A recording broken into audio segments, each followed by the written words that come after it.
I always believed betrayal would come with warning signs. A shift in tone.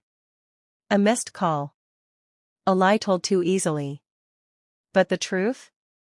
It came in the form of an $87,000 transaction. Gone. In one move. From our joint account, the one I spent years building with overtime shifts, skipped birthday dinners, and dreams I put on hold. I was standing in line at the grocery store, holding a carton of milk and a bag of coffee, when I opened my banking app to check the balance. Balance, $3.89. I stared at the screen, thinking it had to be a glitch. A technical error. I blinked twice. Refreshed the app. Same result. Then I scrolled down to see the transaction, a wire transfer. $87,000. Sent to an account labeled M. Lawson Holdings International Transfer. I didn't know what that was. But I knew I hadn't done it. My hand tightened around the carton of milk. I set it back on the shelf without realizing it. I called her. Straight to voicemail. I called again. Voicemail. Third time. No answer. My throat was dry. My chest tight. I ran out of the store without buying a thing and drove straight home. She wasn't there. The house was eerily clean. Too clean. No shoes at the door. No keys on the counter. No handbag on the chair. I checked the closet. Half her clothes were gone. That was when panic gave way to suspicion. And suspicion led me to Instagram.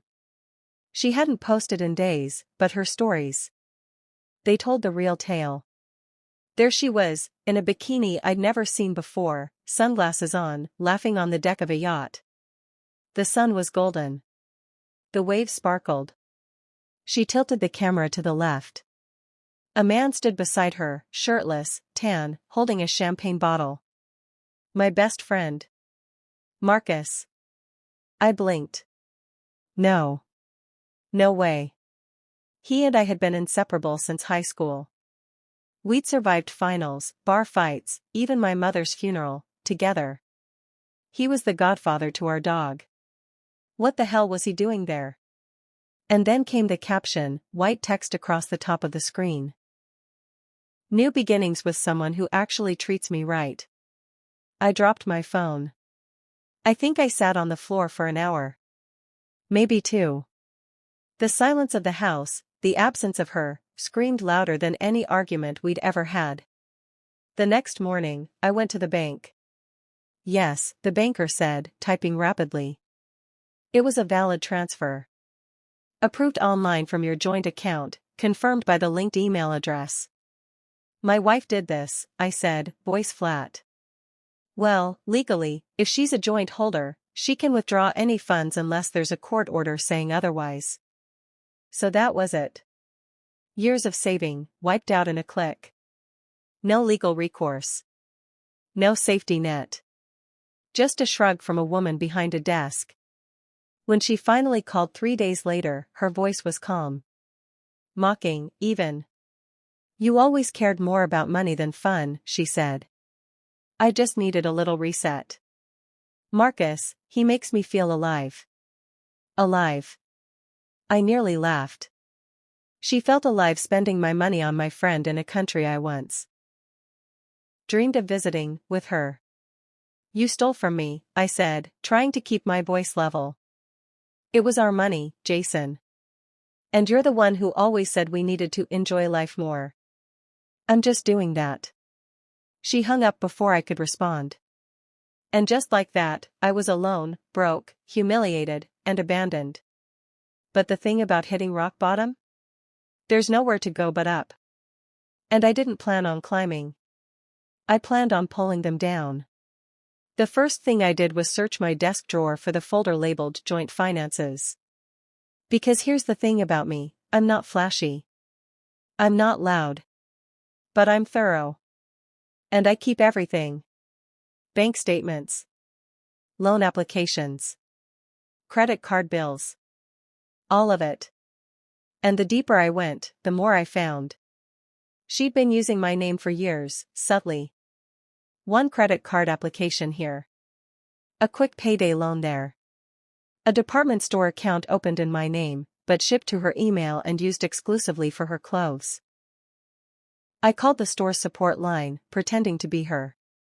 When they confirmed her login email, her personal one, I had what I needed. This wasn't just betrayal. This was identity theft. And now, it was time to return the favor. I spent the next week building a case. Step by step, I compiled documents. Screenshots. Emails. Even pulled up our old texts where she asked for my signature on that paperwork real quick, and matched it to the forged ones on the credit files. She'd stolen my name, my credit, my security. Now I was going to take it all back, and make sure she never used her own name for anything ever again. I froze our joint accounts. Reported the suspicious credit activity. Filed identity theft reports with all 3 major bureaus. They launched investigations. Her name started getting flagged. Accounts locked. Credit dropped. And I wasn't even close to finished. It was a random Tuesday when she finally called again. "Jason," she said, voice sharp now.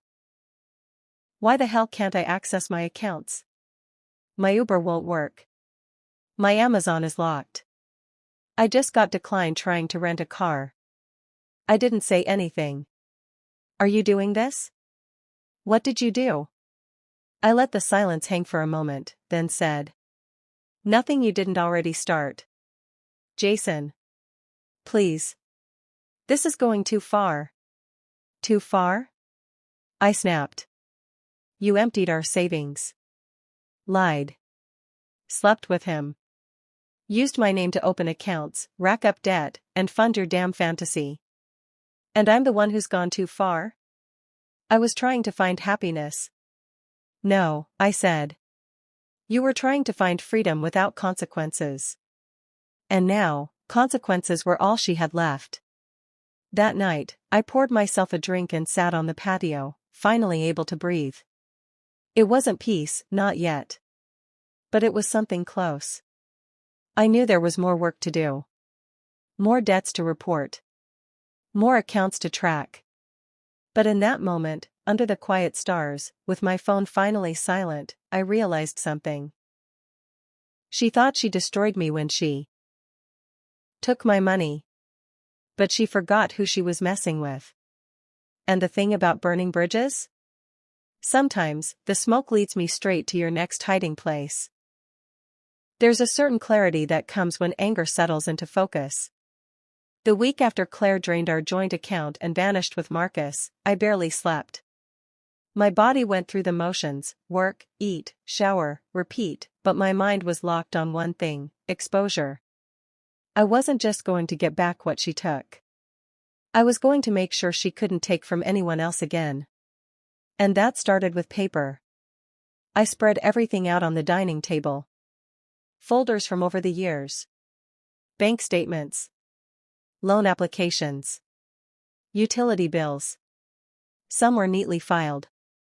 Others stuffed away in drawers when we were too busy to sort. But now?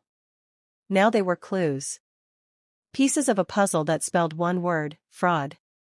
The first thing I spotted was a Target REID card opened 2 years ago in my name. But I never shopped there. Claire did. I logged in using the account recovery tool and, surprise, it was linked to her Gmail address. Then came the store card at Nordstrom. A quick call to customer service confirmed recent charges. $1,300 for handbags. $800 for heels. $250 for a facial in Beverly Hills. Again, billed to my name, sent to her delivery address. One by one, I pulled records. Compared signatures.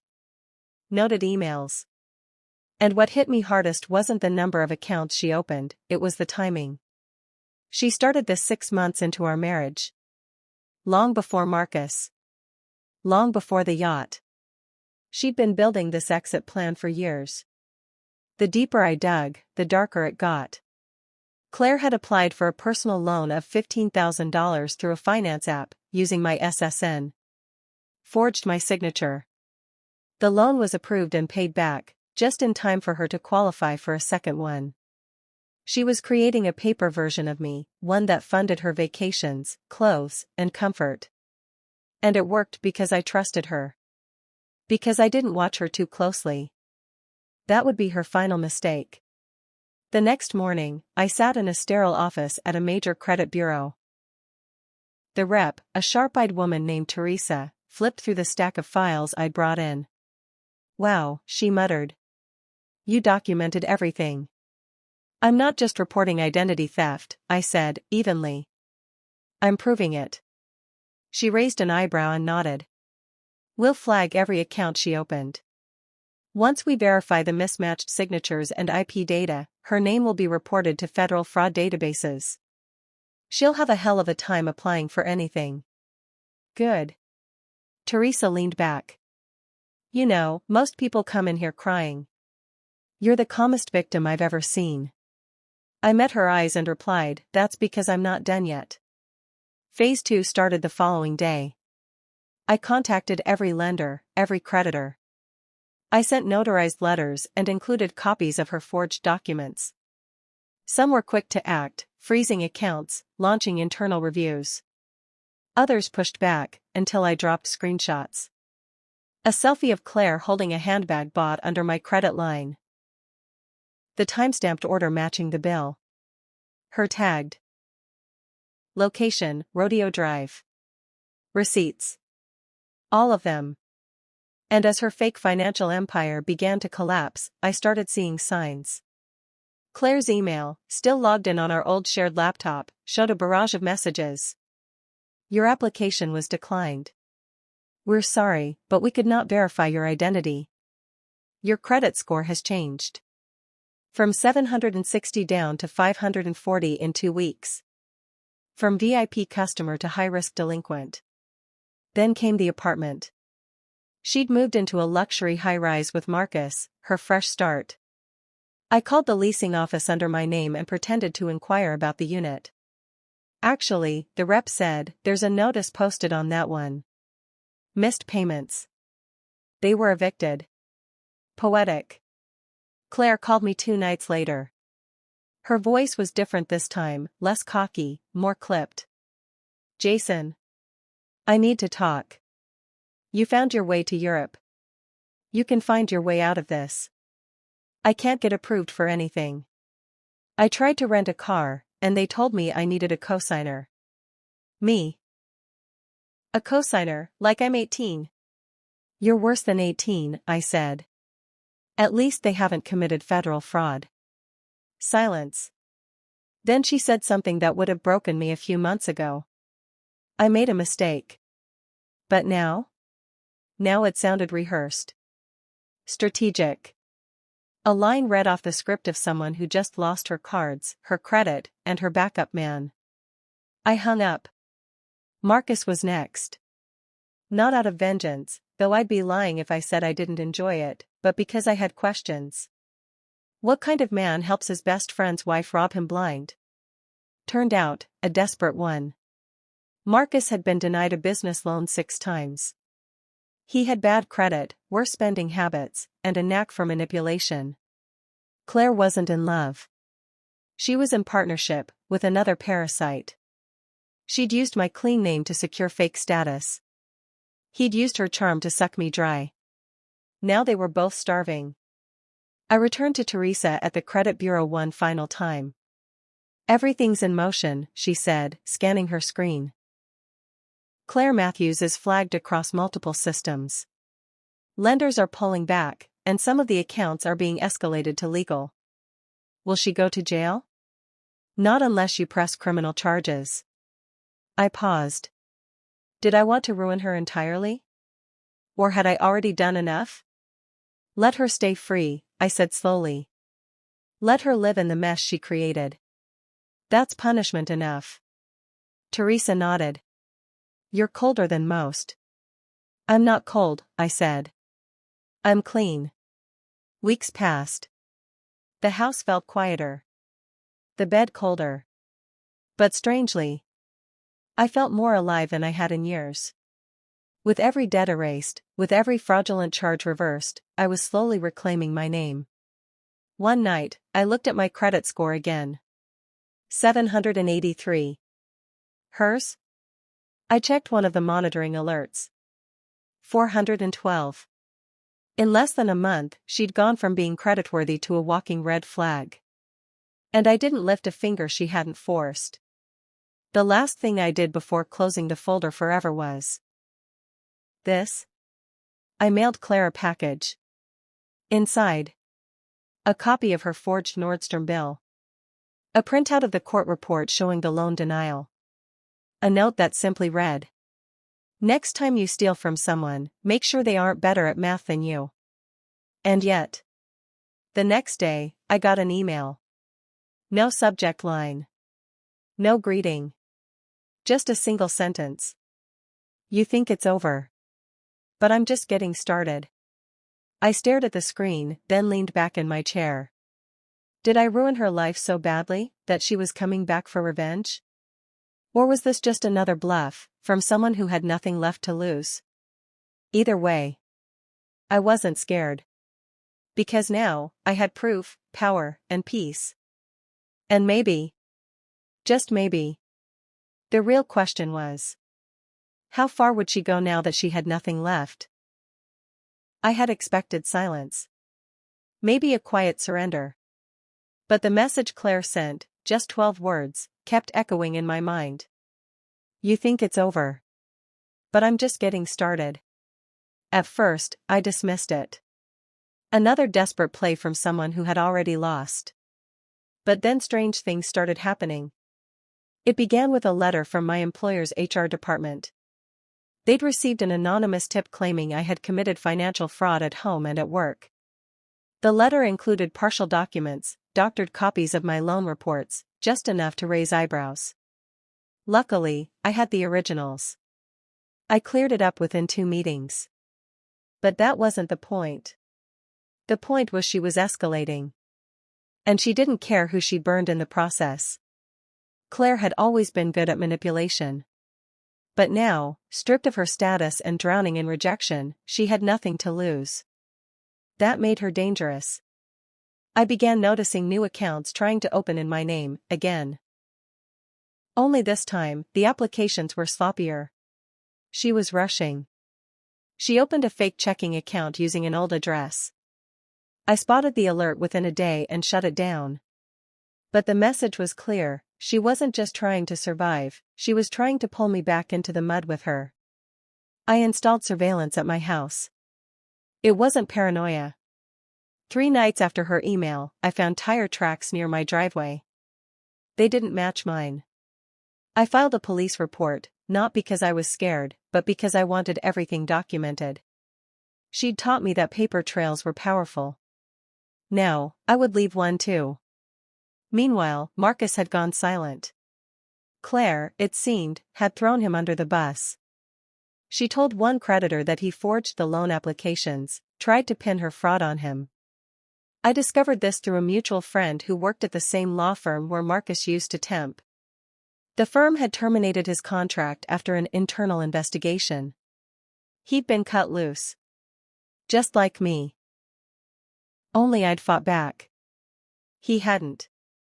My lawyer, yes, I'd hired one by then, advised me to file a formal restraining order. She's breached multiple counts of financial deception, he said. That's not just fraud, Jason. That's identity theft. You have more than enough to press charges. But I hesitated. Something inside me still wanted to finish this my way. Not through court. Not through cops. But through consequences. Real ones. Then Claire made a mistake. A big one. She used my mother's name to apply for a medical credit card.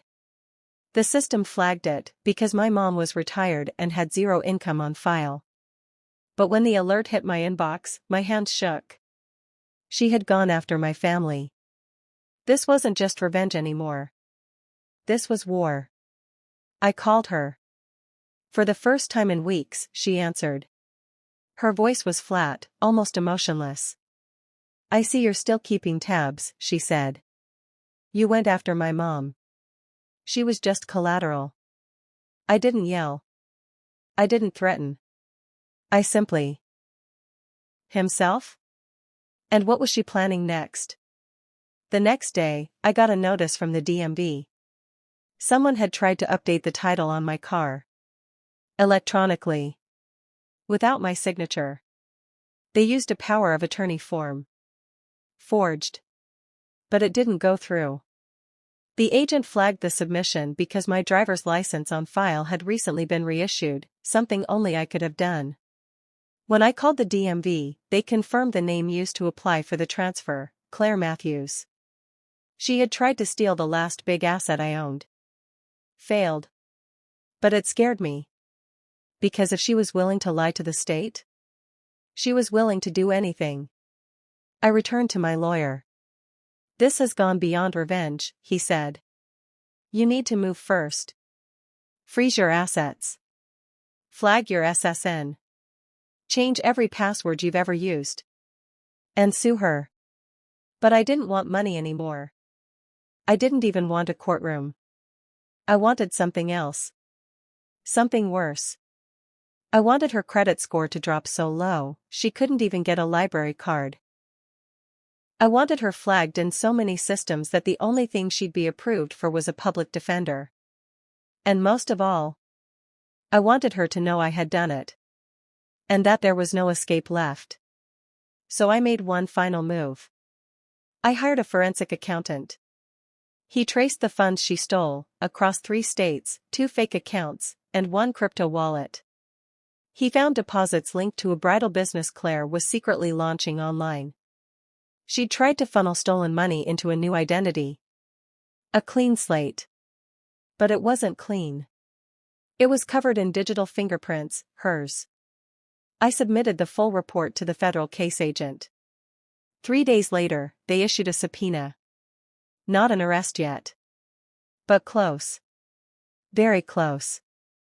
The last thing I did that month was visit my parents. I sat on their back porch, watching the sunset, sipping black coffee. My mom asked, "Is it finally over?" I looked out at the orange sky, thought about the burned bridges, the buried trust, the broken life Claire had tried to destroy. And said, almost. Then I looked at my phone. There was a new message. From a blocked number. A single sentence. You may have won this round, but I still have one secret left. I stared at it for a long time. And the question rang louder than ever before. What secret could she still be hiding, and how dangerous could it be? It had been days since Claire's betrayal first cut deep, but the truth hit me like a freight train when I discovered the depths of her deception. I was no longer just a victim of infidelity. No, Claire had done something far worse. She had taken my money, our savings, my future, and siphoned it into secret accounts I knew nothing about. But worse than that, she had been running a business, a covert operation that used me as a tool in her financial destruction. She didn't just take money, she manipulated me into trusting her while orchestrating a hidden life behind my back. I felt the rage boiling inside me. She wasn't just cheating on me, she was cheating us, robbing us of everything we worked for. Then came the breaking point. I didn't just want revenge, I wanted control. I knew exactly what I had to do. I called the bank and froze her access to every account. I drained everything, every asset, every investment. She thought she could leave me with nothing, but now she would see what it felt like. I looked at the paperwork in front of me, the divorce papers she had handed me just days ago, and signed them without hesitation. But this wasn't about legal separation. No, this was about sending a message. She'd made her move. Now, it was my turn. I pulled out my phone and clicked send to the credit agencies. Her financial identity, her perfect credit score, it was all gone. Destroyed. She had no idea what was coming. The letters would begin to flood in soon: denied loans, maxed out credit lines, shattered reputation. I sent a message that said more than words ever could: "You think you destroyed me? Welcome to your new reality." Her face when she found out. I could only imagine the shock. She had no idea what I was capable of. But there was more to this than just a shattered credit score. Her affair was only the beginning. I was now playing for the long game.